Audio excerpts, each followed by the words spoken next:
এই বিজেপির প্রতিষ্ঠাতা হচ্ছে শ্যামাপ্রসাদ মুখার্জি।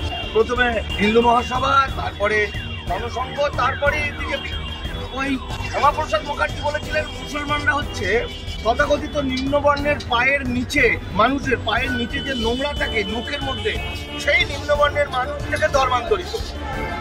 তো মুসলমানরা খুব খারাপ, ফলে ওরা বাংলা ভাগ ছাড়া হবে না। শ্যামাপ্রসাদের কাছে বাংলার মুসলমানরা খারাপ মুসলমান, কিন্তু কাশ্মীরের মুসলমানরা ভালো মুসলমান। তাই তিনি এখান থেকে চলে গেছিলেন, কাশ্মীরে গিয়ে ডেরা নিয়েছিলেন। আলটিমেটলি তাকে খুন হতে হলো। আলটিমেট যে শ্যামাপ্রসাদ মুখার্জি বাংলা ভাগ করল, যে শ্যামাপ্রসাদ বাহিনীরা আজকে ভারত দখল করেছে, সেই শ্যামাপ্রসাদ মুখার্জিকে একটা সাধারণ চোর চোট্টার মতো জেলখানায় মরতে হলো ওষুধ বাগড়ে। এই ইতিহাস আমাদের শুভেন্দু অধিকারীরা জানে না।